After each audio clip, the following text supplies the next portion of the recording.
Ahoy hoy, I'm Planarwalk, and welcome to a stream with me and Flat Out Hero. Today we're mostly going to be talking about maps, but there's a few things that I'd like to say first, so let me just get everything sorted and go to the correct scene. There we go.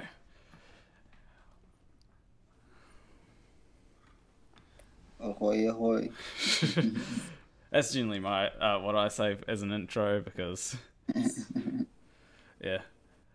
One thing that I'd like to say is because I was watching your last stream that you did, and one thing that I do have that I can respect you about is that because I know a lot of flat earthers that use the Bible as justification for the flat earth, and to me it doesn't make much sense.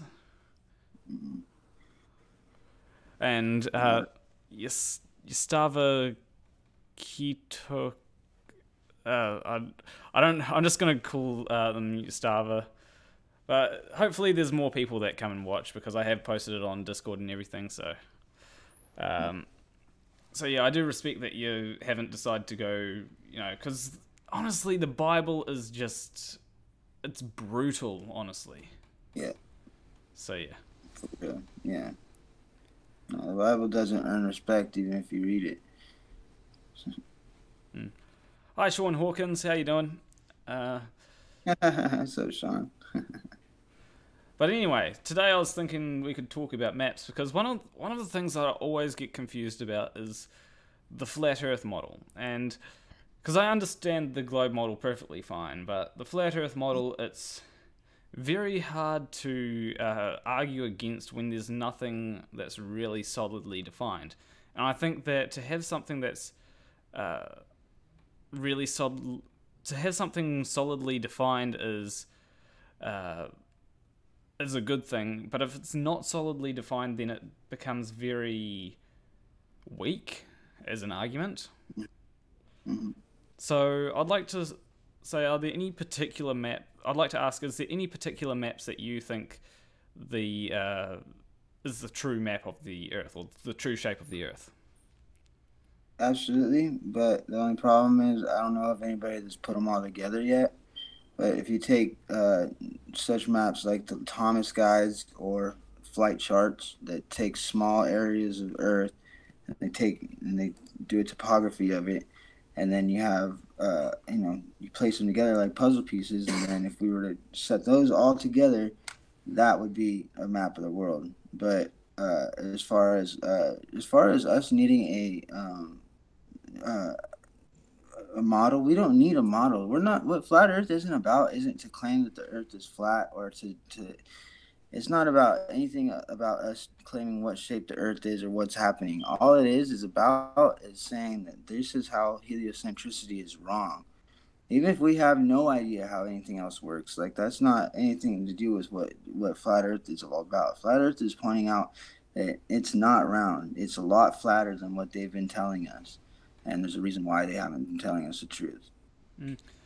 You see, my response to that would be that it's a good idea is to come up with a model, right, that describes reality accurately. So In time when we're allowed to, yes, but we're not allowed to go certain places, so we can't give you that model.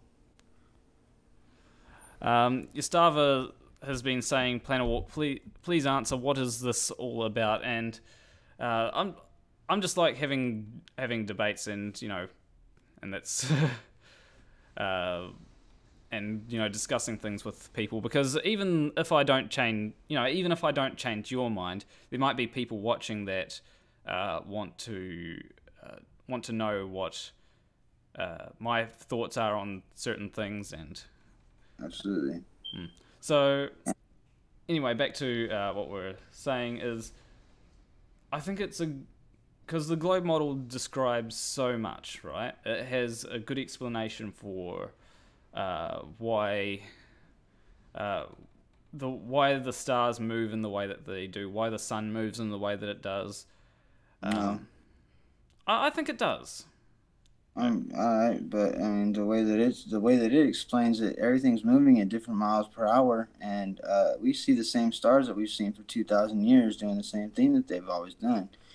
Flat earthers, long before anybody heliocentricity, was that opinion. No, they mapped the stars. Like, the stars have been mapped before. We can't even read the languages, but we know what the pictures mean. Like they mapped the stars a long time ago, and those same stars are still going right above us. They're circling above us. They're not traveling out from a big bang from original position. Everything flying out, flying away like the Earth, 67,000 miles an hour through space. Like, there's a lot that doesn't make sense about it at all. Well, I think that first off, you've got to look at some of the things because you claim that we don't see that we don't see stars moving. In fact, that's actually we do see Hmm? we do see stars moving. I Uh, never said stars moving. Of I'm course, we see stars moving. well, we see stars. What I'm meaning is over periods of times, right? We do see stars moving in Oh yeah, relation no, to. yeah, we should be seeing different stars all the time. If we were expanding from one central point in outer space where everything was just Big Bang, everything's going away from it. We shouldn't have any stars circling above us ever. They should be traveling with us and going the direction that they're going from the Big Bang. For them to be circling above us on, especially on both the northern and southern hemisphere, that's ridiculous. Well, we actually do see the stars move in relation to each other. Like we've predicted that Planets we do.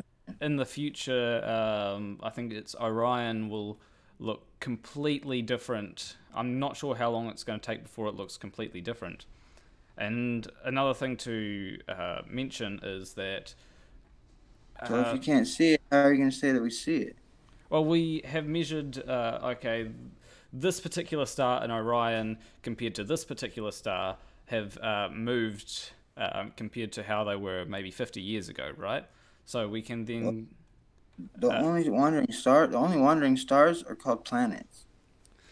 Well, they planets they move from year to year, and we can see okay they've moved a lot during this. Actually, they move from day to day, but we can measure okay they are quite clearly moving. But when it comes to other stars, we need a longer time frame to look at them to see how far they've actually moved. Yeah. And so we actually have worked out yes they are moving, and this is and they're all moving in a predictable way. It's not as if because we don't But have. they're not moving away from us. They're not moving away from a central point. Like the Big Bang claims that everything expands from a central point. There's a Big Bang and then boom, everything is flying away from it at insane amounts of fucking speeds. But that is not what we observe in the night sky or in reality by any means. Like, there's Well, no. with the one of the things you do have to note is that the galaxies are receding away from us, and the reason why we can measure this is due to redshift. Now, the stars in the sky that we see are stars within our own galaxy, and because they're orbiting around the center of the galaxy, that's why we don't see them racing away from us. They're not orbiting away from us. They're not orbiting around the center of the galaxy. They're expanding away from it. That's what the theory says. That's what the Big Bang theory says. Is everything is expanding away from a central point in the universe, That's not orbiting it at all. well, here's the thing: it's expanding. The galaxies themselves, right, are expanding from a point in the universe. We don't know where that point is because the universe is so big. But the stars in our galaxy, where our galaxy is moving away from a some point in the universe. Where that is, we don't know exactly where it is, and our stars in the galaxy are moving around the galaxy due to gravity. It's orbiting around the galaxy. It's not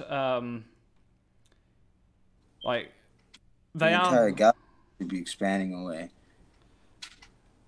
What was that? I didn't quite catch that. The entire galaxy should be expanding away from the Big Bang. Everything should be expanding away from the Big Bang. Yeah, like the galaxy is expanding away or moving away, it would be a better way to put it.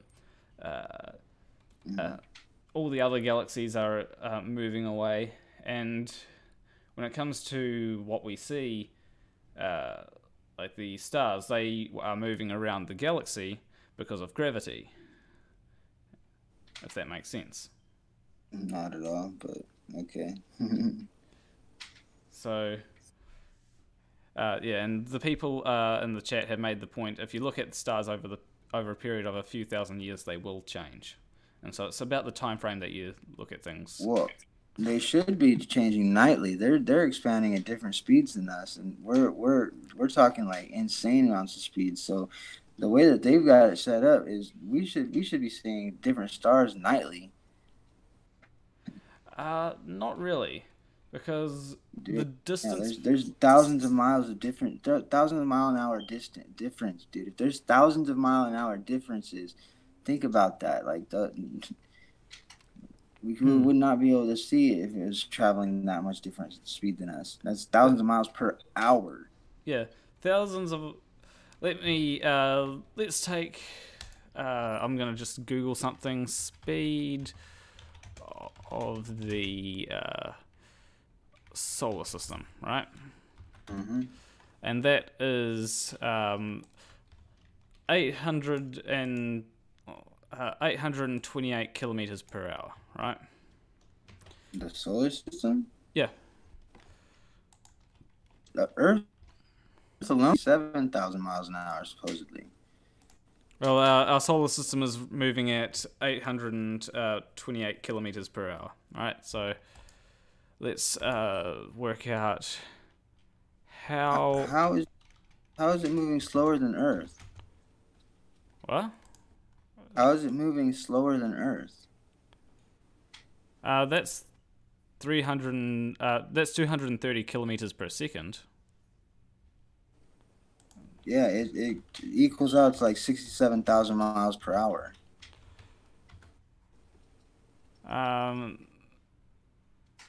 Speed of Earth around the sun is. No, speed of Earth away from the Big Bang. Well, that's just away from through the galaxy. Yeah, because this isn't taking into account the speed that the galaxy's moving. So this is how fast we're moving in the solar system, because it's all down to relativity, especially when it comes to the stars that we see. All right, so. Okay. So what the whole galaxy is moving, and while it's moving 67,000 miles. Well, see, because that's the thing. The Earth is moving 67,000 miles per hour, but the sun is moving like something else. It's moving in different speed, and then all the planets and the stars are moving different speeds. Like if they're all moving different speeds, how are they staying in the same galaxy? How are they staying? Okay. So the reason for this is because when we measure these speeds, we don't actually measure them in relation to we measure them in relation to whatever it is that we're saying. So when I say that I'm driving at 200 kilometers per hour, right?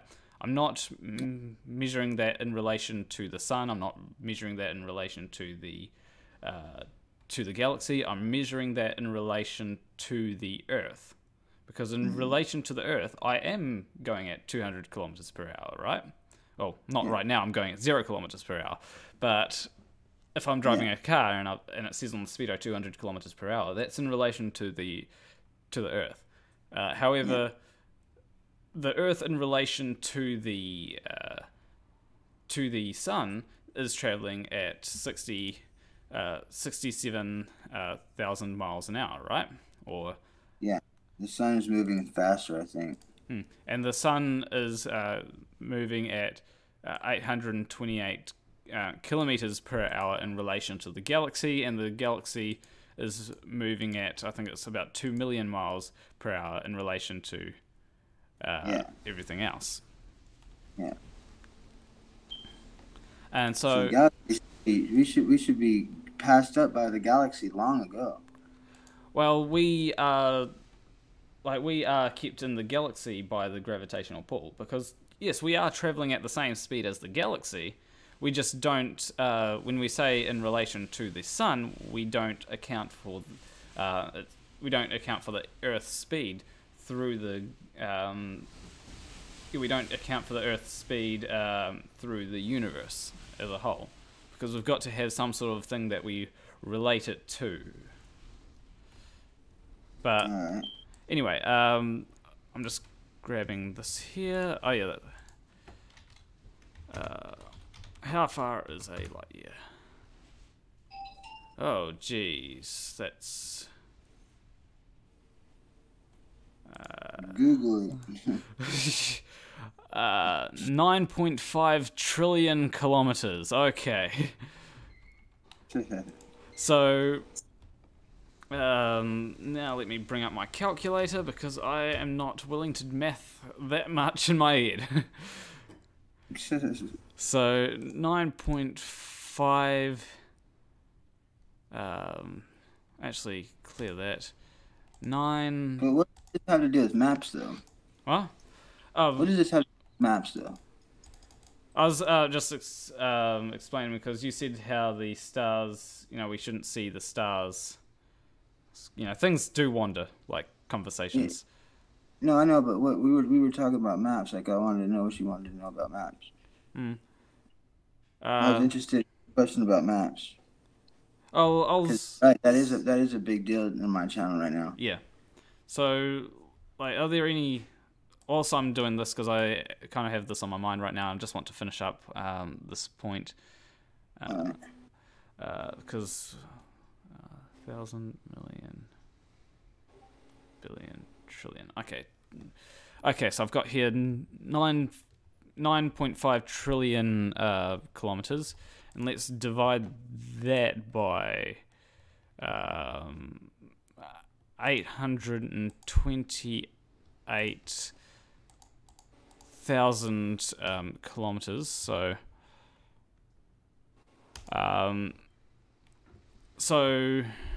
that's hours. So it would take for us to get to the nearest, to get a light year away, and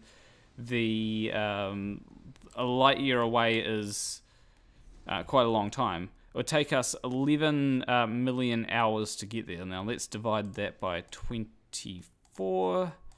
So that would be 400,000 days to get caught away to the closest star at the current speed that we're traveling, right? Which is divided by 365, which is 1,000 years. So in approximately 4,000 years, we could, traveling at the speed that we're traveling, we could get to the closest star, right? And that's, 1,000 years is a long time. That's why we don't see all the stars changing, because as I said, to get to the closest star it would take 1,000 years, and that's why we don't see every star changing from night to night. Not to mention that's just that's the closest star that I'm talking about is 1,000 years or 4,000 years away.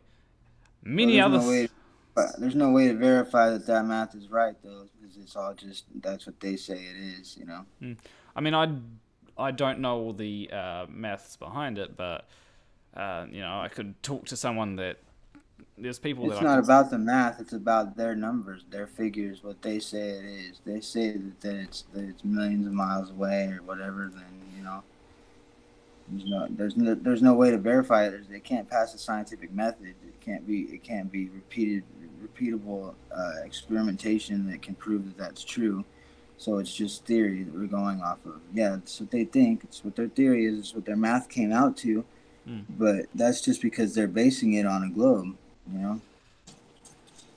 Well, the thing is, we do have other supporting evidence, and this is what we'll get back to now, because with the globe, as I said, it at least for me, it may not be the case for you, but it provides a sound reason of why things work. It provides uh, the model gives a reason for eclipses. It gives a reason for why the sun moves in the way that it does. It gives a reason for But it doesn't explain why we don't see the moon in the sky when it's supposed to be covering the sun. How we only see a shadow cover the sun, and it doesn't explain why the moon and the sun have been in the sky many times when the eclipse happens. So it proves that it's not the moon covering the sun, and it's not the sun, it's not the Earth covering the moon.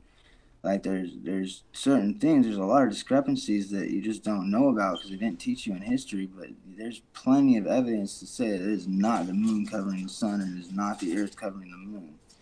Well, I think that when it comes to the solar eclipse, as I haven't actually seen any actual evidence of the moon being in the sky at the same time as an eclipse, except for the shadow of the moon. And we wouldn't expect to actually see the face of the moon during an eclipse because the side of the moon that we No, but we would expect to not see it that night when we do see it, because if it just daytime, how in the hell did it just jump all the way back around and then come and do the night? The moon is a nighttime orbiting object. It is not a daytime orbiting object. There's no way that it can be at 10 or 11 o'clock in the morning in the sky and then cover the sun and then come back and be there for the nighttime too. It doesn't do that. It comes once in 24 hours, not twice. Well, I do see the moon during the day sometimes. Yeah, for a little bit in the afternoon, not at 11 in the morning. But it's I as I said, I don't know. I haven't seen any evidence of it appearing on the same night of an eclipse, right? Well, it has to. It doesn't have. It doesn't have to. Yeah, it has to stay. The moon has to stay in a lunar orbit, a nighttime orbit, in order for it. It doesn't ever leave a lunar orbit. Yeah, like it can be visible during the winter or whatever when the days get shorter. It's not going to be. It's not going to be anywhere near its zenith, as what they want you to believe that's what happens during the eclipse. I just watched the last eclipse. It was during the zenith of the sun almost. That's when they want us to believe that just for that one day, that one specific little day, that the moon jumped its orbit and transformed its orbit for so dramatic that its zenith was during 11 o'clock in the morning, and then it was perfectly fine that night and every other night. Like, come on. Well, the thing is with the moon is that, or with the thing that I'm just trying to work out. Yeah, with the solar eclipse, it always falls on a new moon, right? So it always falls on. But it's not every new moon that it happens. No, it's not every new moon that it happens, but it always does fall on a new moon, and so we know that I've never seen someone see a new moon in the high in the sky at its zenith during 11 in the morning. 11 in the morning. Well, I mean, there would be at 11. You've never seen that. Nobody's seen that. That doesn't happen. Well, we see crescent moons. We see partial. No, not at 11 in the morning. Well, I have seen I think it might have been like a really. Just trying to think. Is it crescent moons? Let me Google moon phases. I'm not. Moon phases. At no point in any of the moon phases do they come at 11 in the morning. Well, it would do during a.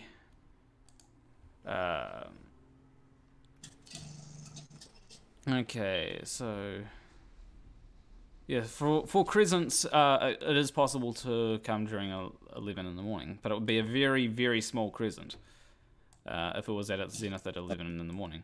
Or it could be a new moon, and at that time you don't actually see the moon. What you see,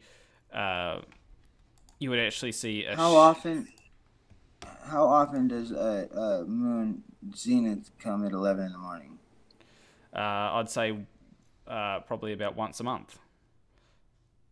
At this, Have you ever seen a moon? No one's ever seen a moon at 11 in the morning. It would be about. It's like the same thing. How often do we see the full moon zenith at 12 o'clock? Then the same answer. Where are you getting that answer from?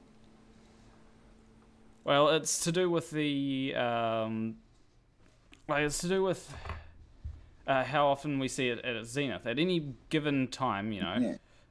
So if we want to say how often do we see it at the and it would actually be a little more than once a month, but when I say once a month, I mean it would be. Are you Googling it or are you coming up with that, bro? Because I'd really be more interested in what Google says about that because I know for a fact I've never seen the moon zenith at 11 in the morning. Well, it's a combination of using the model and using logic. So essentially, Yeah, that's what I'm saying. Like that, logically, yeah, that's what you gotta have. That's what you gotta think. But now, like, if you Google how often is the moon zenith at 11 in the morning, see what the answer is. okay, how often is a moon zenith at 11 a.m.? Yeah.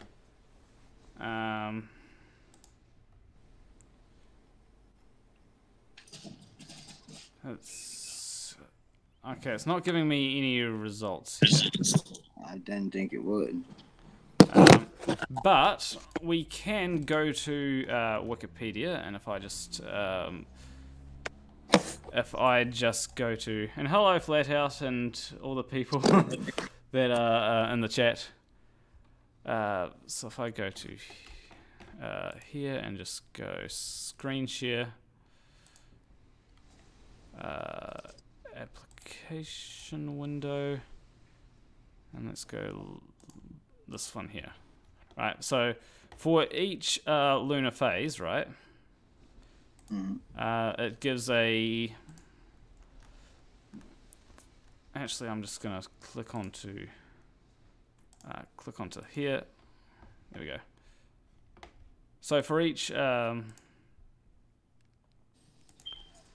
gives a corresponding time to each phase of the moon. Yeah. So mid phase has the average moonrise time and average moonset time, right?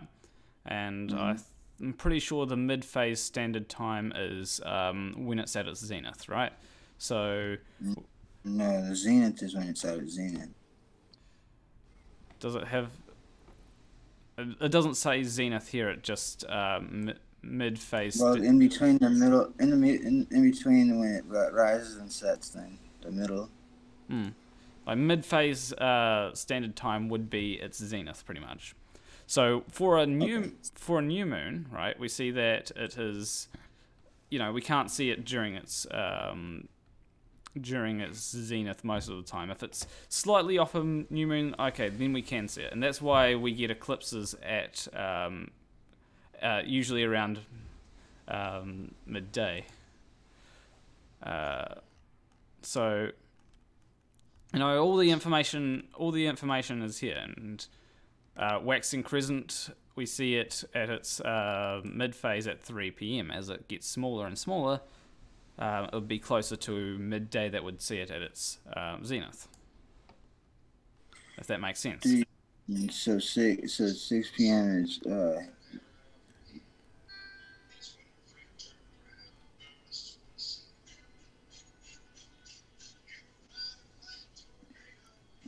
I'm trying to see. Okay, so midnight would be half. Well, if it's at its zenith at midnight, it would be a full moon. Okay. If it's So they're saying that you just can't see it. It's at its zenith, but you just can't see it. yes, most of the time you can't see it. If it's if there's a small part of it that you can see, then you'd be able to see it at its zenith at times closer to midday.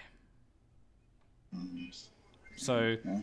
as a general rule of Uh, thumb, I think it's safe to say that we see um, as a general rule of thumb, the more of the moon that you can see, the closer to midnight that you'd see it. The less of the moon you see, the closer to midday you'd see it.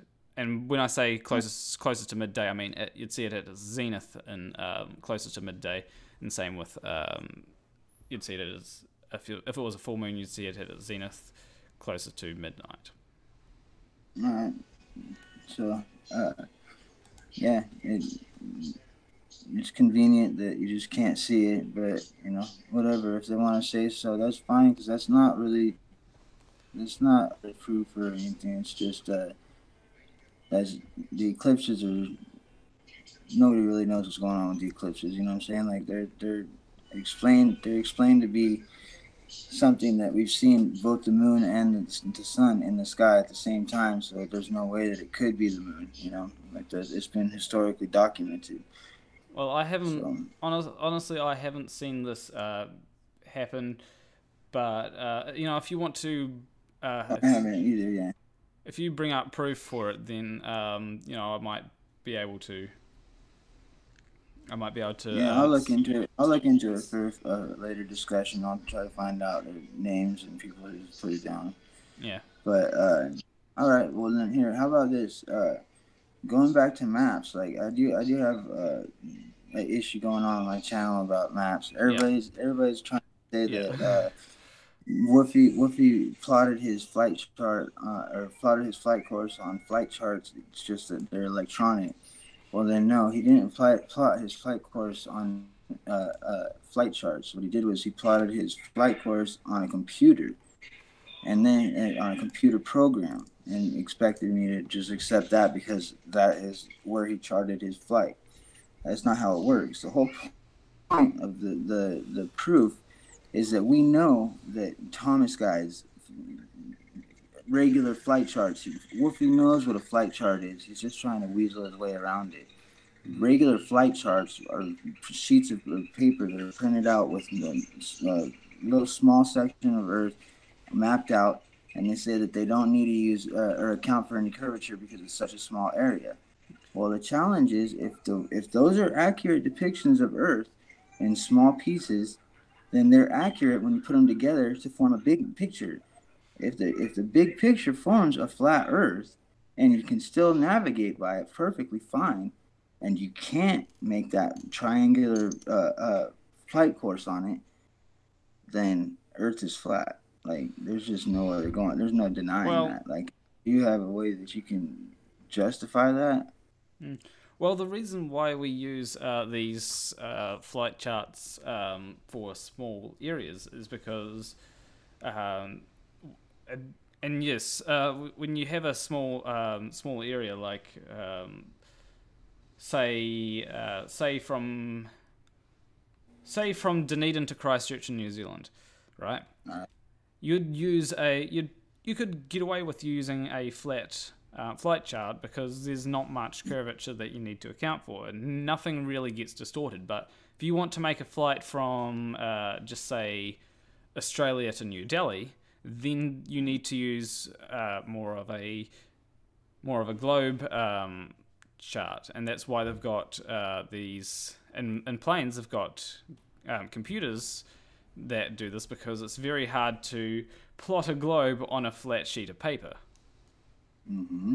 And impossible. And so. I mean, if you were to get all these flight charts, and MC Toon has been making great progress on this, get all these flight charts and map things out, you would find that they don't quite, unless you plot it to a globe, they don't quite match up, because for every map that I've seen, there's every flat map that I've seen, it's distorted in some way. No, like they say it's distorted, but it's not the distortion. The globe is the distortion. If you'll notice, did you watch Wolfie's response to where he said that he plotted the flight course? Did you actually look at what the flight course was? I did look at the flight courses, yes. Did you notice how it forms a circle? What do you mean, the flight courses? triangle on a ball forms a circle. What that flight course is a circle. It's not a triangle. His lines are bent when he zooms out and it's showing the ball, because he plotted it on a ball, which is against the Hmm. rules. But when he zooms out and it shows it, it's a circle. Like that's what he's flying. And yeah, you can fly in a circle and get back to where you're going. Yes, but you can't do it in straight lines.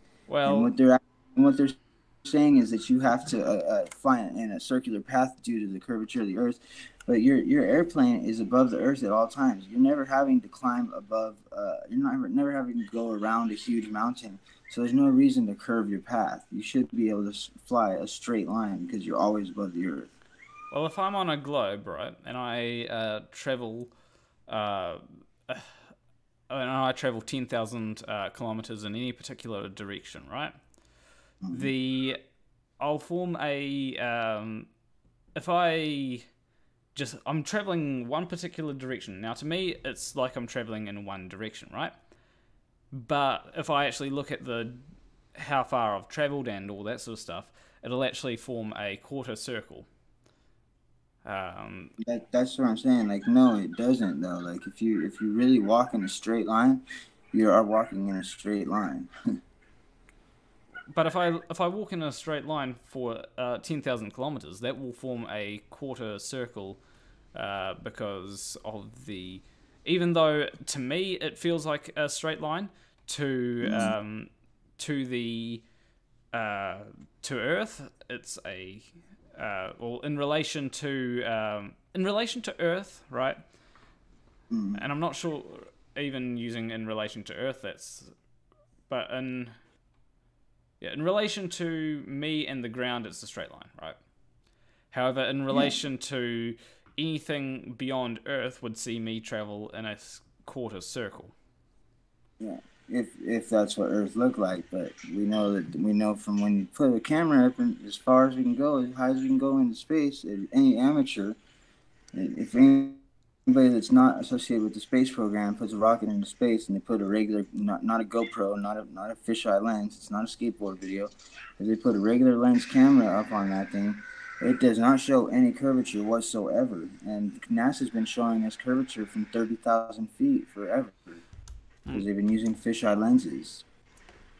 I mean, I have seen a few amateur rockets being sent up pretty high, and they do show curvature. No, not unless you're using a fisheye lens. The ones that aren't using fisheye lens, then there's no curvature whatsoever. There's some people that have put a rocket into space, well, not into space, but have gone pretty high up with a 360 degrees camera, right? Mm-hmm. And they actually had to sort of take a small It, chunk it, of it to it, make it look as though it had no curvature. But if you watch the 360 video, then the curvature is visible. You also see people that that's because they're using a fisheye lens. That's what those cameras are. Is a 3D fisheye lens. It's a it's wide view camera. That's why you're getting that. If you hmm, use a regular lens camera, like you know what you see with your own eyes, and if you take just like my camera right now, what I'm viewing, it is a regular lens camera. I see what it sees. I know that that's what it looks like. So when that camera goes high into the air and shows us that there's no curve, I know that if my eyes were right there with that camera, it's showing the same thing because I just saw looking through it on the ground the same thing I'm seeing through it. It's not a distortion. The fisheye lens is the distortion. hmm. When you send one of these cameras, if you would send your phone up in the air, dude, without a fisheye lens app, it's going to show no curvature all the way to the dome How or about wherever it is. Whatever stops it. how about these people that have gone on a plane, gone and I've been on a plane. they've taken video and stuff of uh, because when you're on a plane, you've obviously got the clouds in the way. So a lot of the time when you're on a plane, you can't see the horizon, right? Or Sometimes, yeah. you can't see the true horizon. You see the horizon of the clouds, which is it's a lot higher, so you can't see any curve. But Okay. there are people that have gone in a plane and gone up high enough and had a relatively clear day where they could see curve, and Even the guy who did the highest jump, the jump from the Red Bull thing. If you look on his video, he stayed number one. He stayed right above New Mexico. He didn't rotate. The Earth didn't rotate anywhere underneath him or anything. So that was kind of funny. But he when he's jumping out of his little hot air balloon thing, his little chassis that took him up there.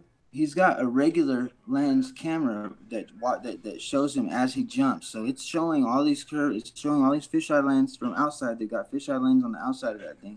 And then for the only shot where it shows that one camera where it shows him just jumping out, it's a completely flat horizon right out the door. Like there's no curve whatsoever. Well, you wouldn't see the you wouldn't. Like, a lot of the times it is how much you see. Like, if you see a small section, then you're not going to see any. It's not a small section though. Like you can see that would be. You should be able to see a whole bunch of curve. Everywhere else shows a whole bunch of curve. It's just that it's not a fisheye lens camera, so it's showing it as it is, as you would see it, as your eyes see. But we don't even need to go to that, because there are other ones which show that the that show the curve, right? And not without a fisheye. Show me one that shows me a curve without the fisheye. Give me a few seconds. I'll just bring it up, because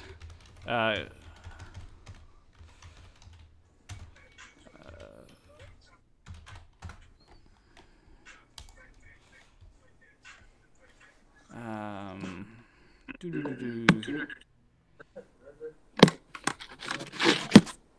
done already? Guys taking a break or something?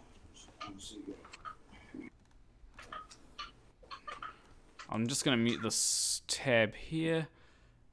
And hello, Sasha, and everyone in the chat.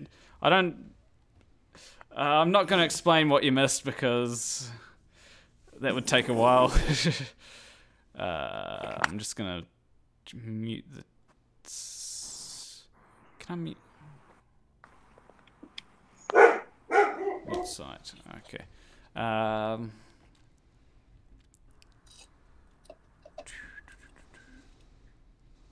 think this might be it.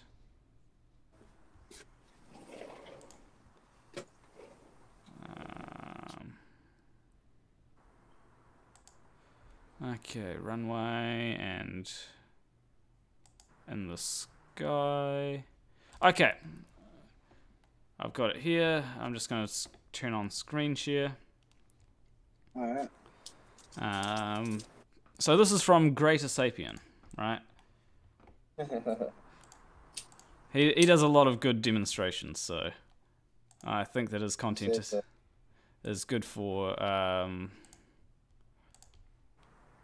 I think his content is good for reference material.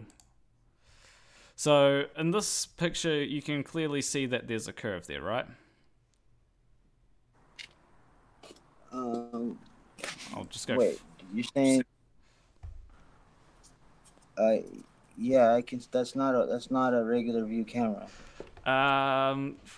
So first off, if it were a show it at the very beginning of their thing, and show it we can see it on the ground. We'll see what it looks like. See if it's got the same curve as it does on the ground. You see how it's got the same curve on the ground as it does in the air? Not really. Yeah, it's got a curve to it. You know that's not what you see when you look out at a driveway or a parking lot. That's a curve right there. That's a fisheye. Watch, play it. Watch how the curve will always be there on the edges. I'm just going to open up GIMP, or actually no, Paint. And Gustavo, I believe that the Earth is round. So I'm just. Alright, so let's me screen share Paint instead, because I can. Oh yeah, Emperor. Okay. Where is? It's annoying having all these different windows too. Yeah. Okay, screen Oh, share, application windows, paint. Okay, so with this, I'm going to take a line and just go from here, and you know, see how it's curved? not really. At the, If I, look at the mountains, man. The mountains are above that line. yeah, that's what you'd expect to see because the mountains are, you know, they. Well, look at the horizon line too. Look how it curves down, and just watch as it plays. If you play the video, it will show it. Well, the horizon line isn't curving there. I've just added a straight line, which here, right, I'll put the size up to so that you can properly see it. But this is a straight line here which follows the horizon. Watch, play the video. It'll show it.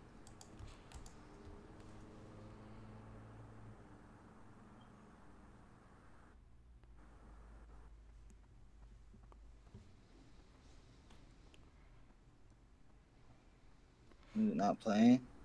Oh damn! I just I just realized something. Hold up.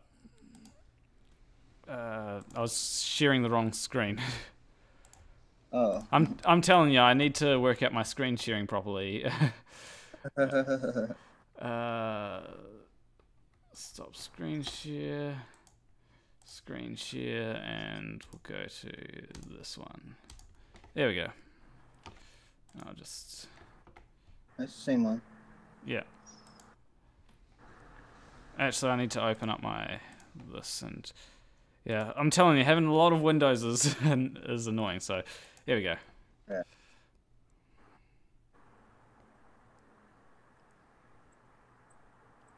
See how it bubbles down as it goes above and below the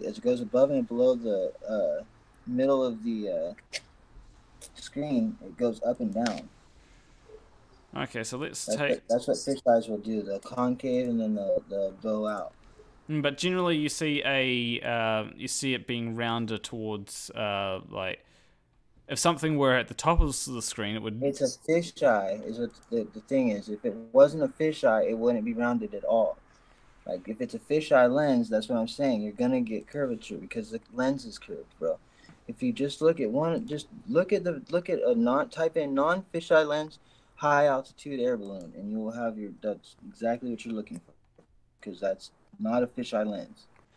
Okay, so I think this is the lowest it goes in there. So let me take this into paint. Right, and I'll just screen share paint. Why go through all that? Why not just Google? Why not YouTube a non-fisheye lens camera being sent up in a high altitude? Because it'll show you a non-fisheye. Well, I'm just showing that this is. I'm just trying to show that this is not fisheye because, you know, if I take a line here, that's the select tool, not the line tool. We know what non-fisheye looks like. That's what I'm trying to show you. Like you don't have to guess or do paint or anything like that. Like there's non-fisheye lens cameras that have been sent up there, and it'll show you there's no curve whatsoever as high as it goes. Like even here, this is taken from when it's when the horizon is below the bottom of the screen. There isn't a, you know, I can. It's barely below it. It's really close. It's really close to the middle of it. If it's farther away from the middle of it, that's where it gets the most bowing. Well, this is at the same point. Like if I grab more of the screen, for example, like if I go Control Shift S and just get more of the screen here, and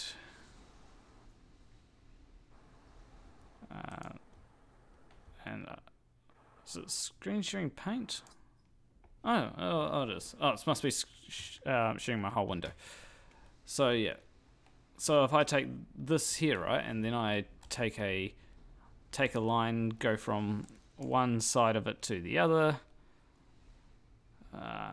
line from here to here, it matches the horizon. And I can even put down the line. It's a thick ass line. It's not. Your line's pretty. No, it doesn't. There's on the left side. There's gap.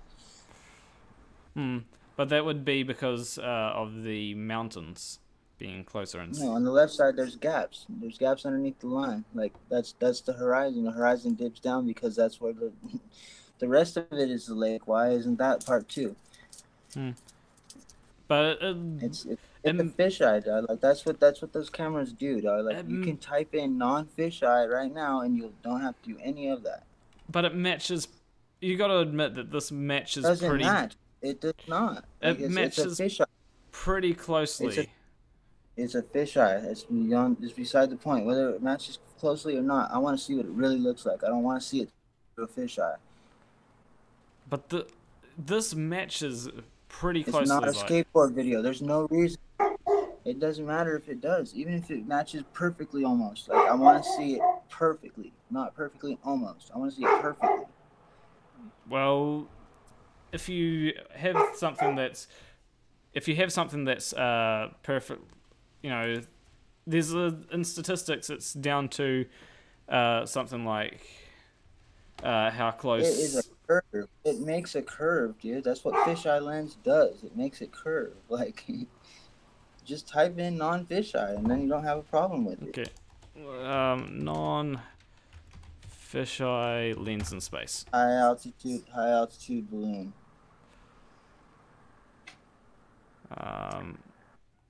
Let's me.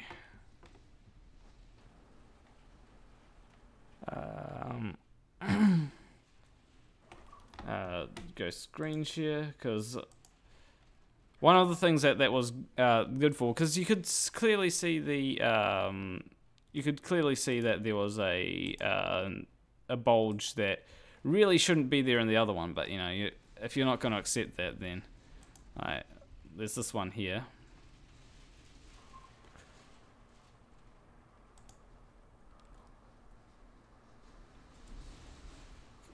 Because this one actually, this one is a fisheye lens, you know.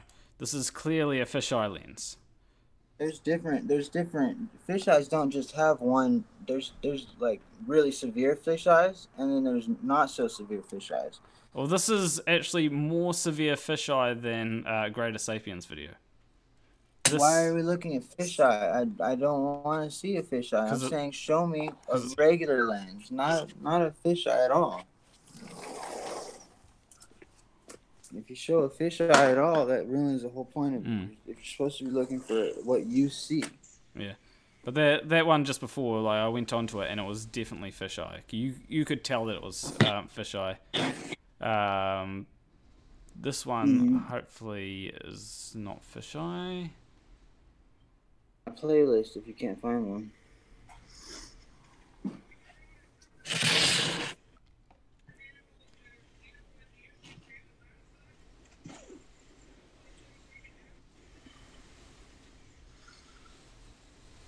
It's hard to tell whether this one's fisheye or not, but you know.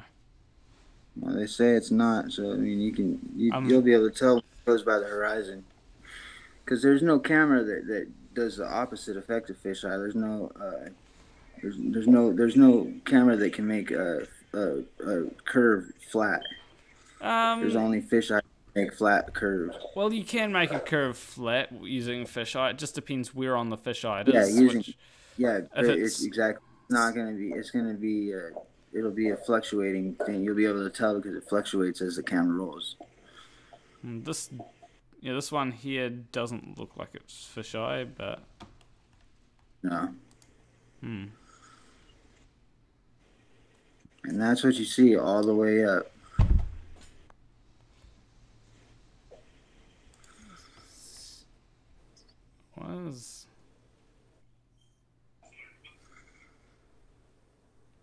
I just realized something. My chat. Oh, that's why. Hold up. I just realized why I'm seeing what I'm seeing here. That should be better. There we go.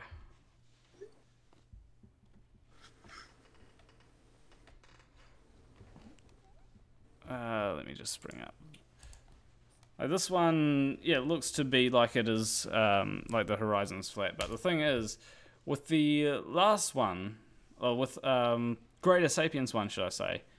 You know, that one, there is clear curvature, right?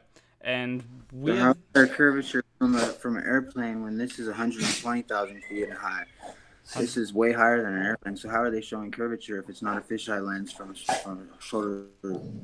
smaller altitude? because with the Greater Sapiens one, right? If I just go back to this one here, you can see in this one here that the horizon is more defined. It's Yeah, much, except for it's closer to Earth. yeah. So it's much clearer when you go further up. Wait, when you go further up, it should be way more detailed. Like you should see a lot more curvature the higher you go. Not well. When it comes to detail, like this one is pretty clear. You can see that you can definitely see where the horizon is. However, if I go to He's using a fisheye lens, bro. Like, yeah, if you were to have it, if you as that non-fisheye went up at that height, it was still flat. No matter what, it was flat the whole way up. Well, the thing is, like as I showed, it's pretty. When it comes to Greater Sapiens video, right? You know, I showed that this here is pretty close. No, it's a small fisheye. Yeah. It's when I brought up paint, it shows that There's gap. But it's not enough to be, you know, if I try and draw a line on anything, you know, my line's not going to be perfect. There's no. If you have a non-fisheye lens, it's perfectly straight. Yes. But with like if I brought up paint, like there's a few things that I want to bring up with this. Where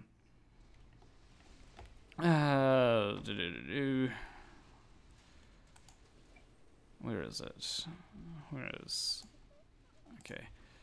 You know, screen sharing stop. Hey, my iPad's about to die too, buddy. So. Okay. Application window. And the curve. I know. Paint. Where is paint? I don't. There we go. All right. So here we've got the. So the first thing to note about any fisheye is it tends to you tend to get a distortion a bit like this, right? So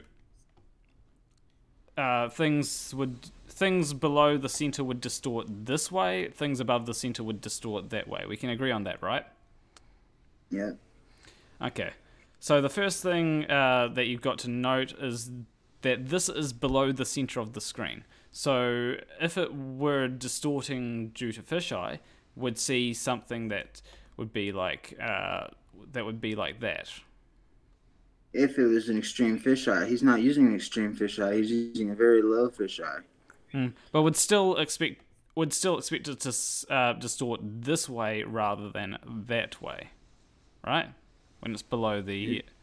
It doesn't matter at all, man. He's showing a curve. If he's showing a curve at all in the air or on the ground or ever, you know it's a fisheye because the regular lens camera does not show any curves the whole way up.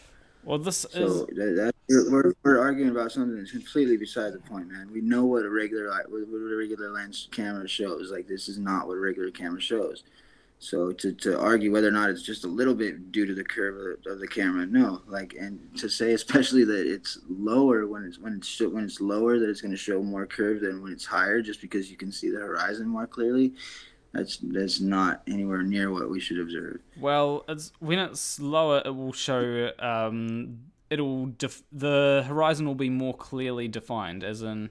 No, it should be curve, it shows more curve the higher you go. That's what historically the NASA has shown us. That's what everybody has believed will happen. That is what if you do a computer program, when you rise above a ball, that's what happens. When you rise above flat Earth, this is what happens. It rises with you. Well, take for example, if I now this is going to be happening on the stream. I'm just going to my webcam properties, and I'm just going to go configure video, right? What's going to happen here is I'm going to go out of focus, right? Now that I'm out of focus, you know, I could bring up something that's ever so slightly curved. Let me just find something that has a slight curve to it. This might do. So now that I'm out of focus, we've got this thing that's ever so slightly... I'm just trying to lessen the curve of it. So it's ever so slightly curved, but you can't tell that there's as much of a curve on it as there would be because it's very blurry. As you go high up, the horizon is not as defined as... And I'll just bring this back. When you see the horizon from the same height that Greater Sapien is showing curvature through a non-fisheye lens, it does not show that curvature. It has the same detail on the horizon. It has everything the same except for there's no curvature. So we're arguing a moot point. Well,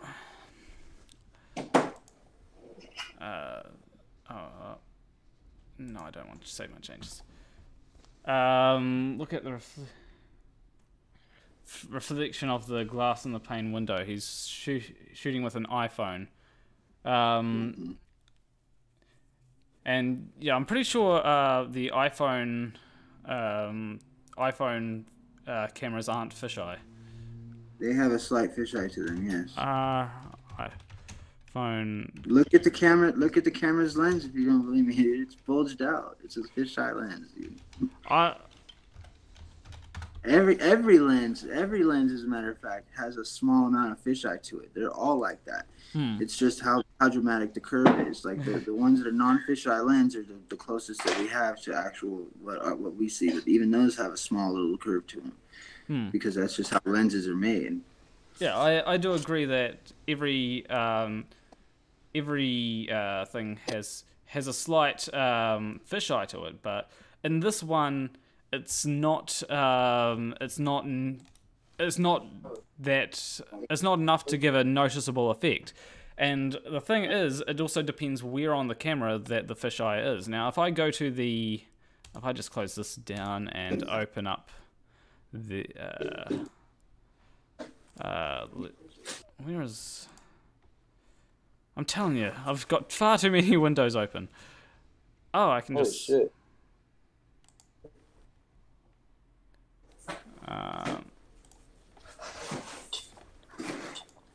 Okay, well, this is strange. Stop screen share and let's go share screen and we'll go application. Hey, Planarwalk, bro. My iPad's about to die right now. I'm gonna have to sign off.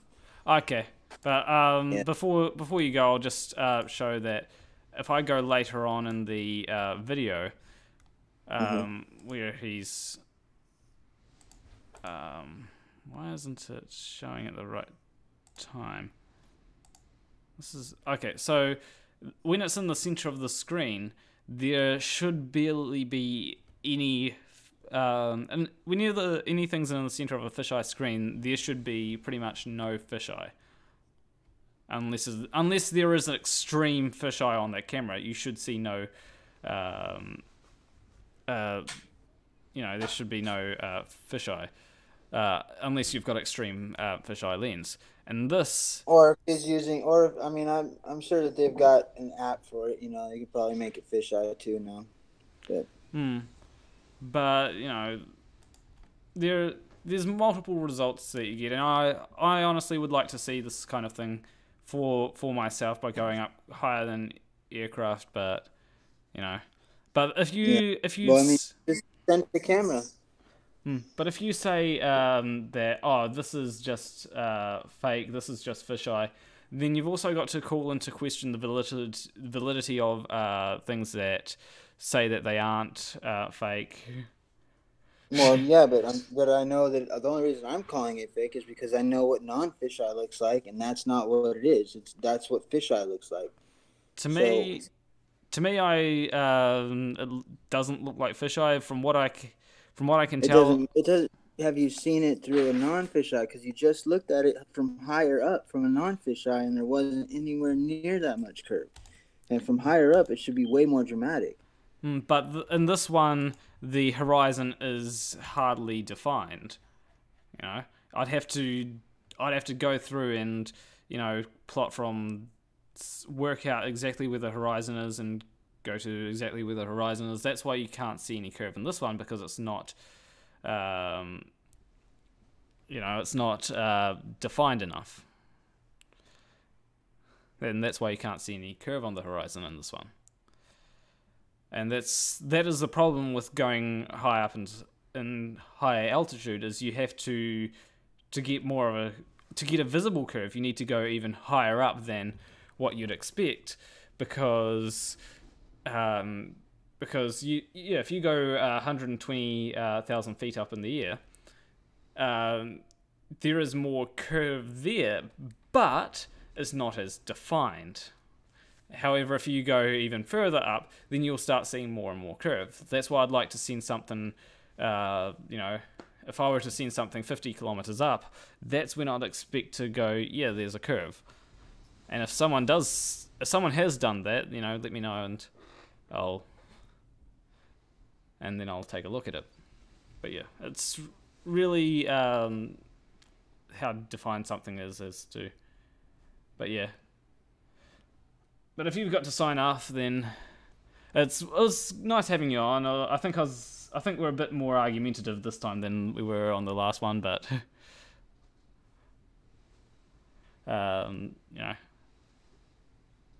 anyway.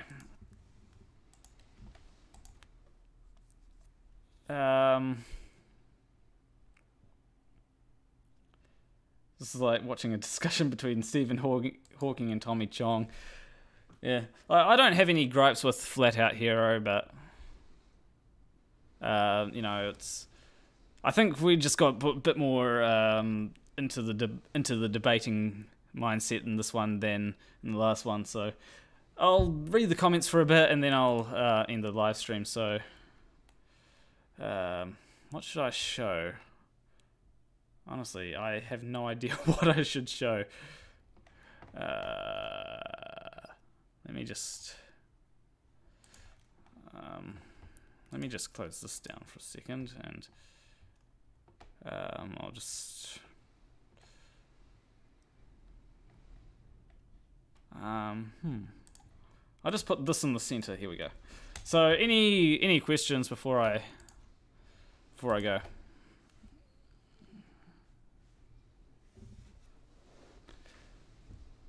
No one.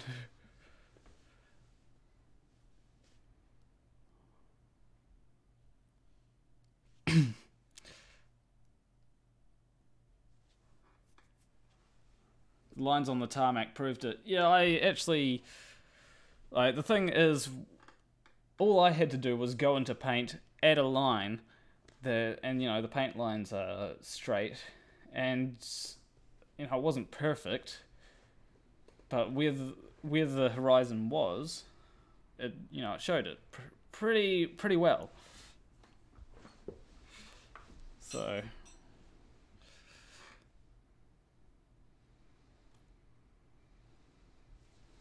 Why is this? Oh, this is far from live. There we go. And so yeah. And one of the things that, as I was saying, is about the when you go higher up, there's the horizon isn't well defined. There was a lot of place where the horizon could be. And thank you, Sean Hawkins. I'll actually go back in the chat and have a look. There's Sasha.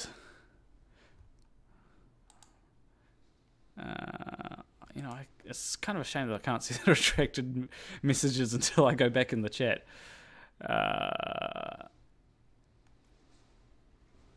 Yeah, I don't think he was smoking tobacco. I'm pretty sure. And yeah, I should have asked. Damn! I should have asked him when he's going to have a working map. Damn it! I forgot that. And Flat Out also asked if if Flat Out Hero has produced anything that can make a prediction. I know that Flat Out has managed to make heaps of things that can make predictions. You know, he has done a lot of experimentalizations. But yeah.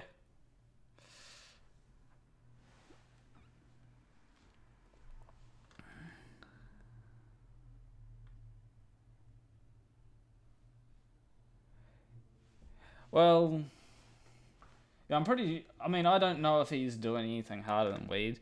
I'm not good at recognizing when people are on drugs, because I know that drugs affect everyone differently. You know, like some people they just make tired. Other people, it's like alcohol affects people differently, and alcohol is pretty much a drug. So,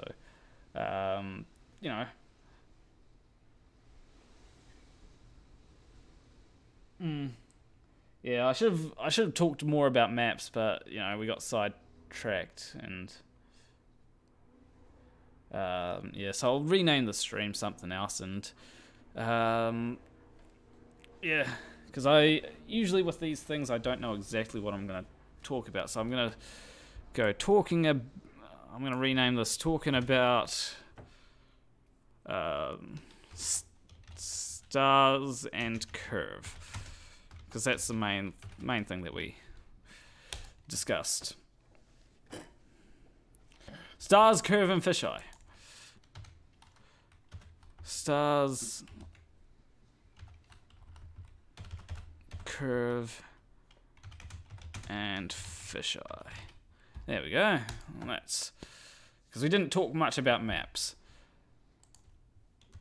Because I did want to I was going to make the point that there is no flat Earth map that can accurately account for everything that we've got. I have yet to see a flat Earth map that can account for the symmetry of the north and southern hemispheres, and also be consistent with what we see in reality. Unless you want to have the fact that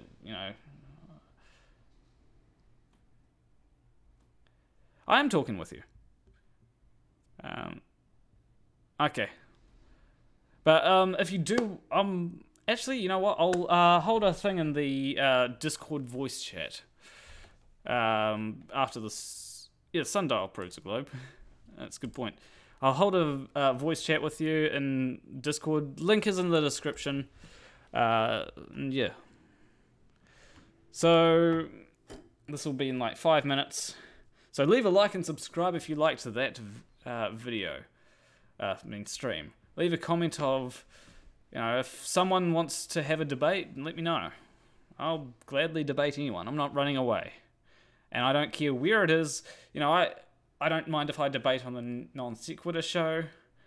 There's one place that I'm only going to be on once more, Nathan Oakley, because I'd rather debate him on some place that has a moderator. Yeah. But yeah. Anyway, I will see you in the next video. Between you and me, thank you for watching.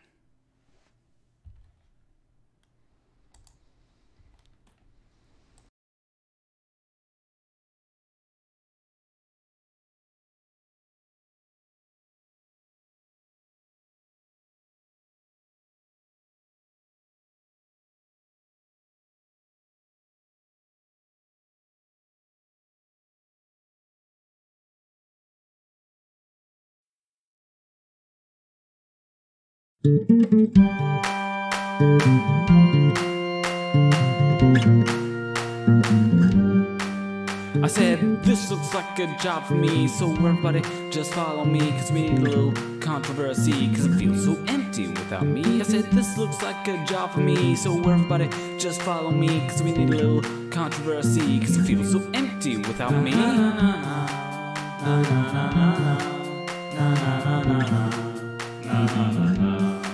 na na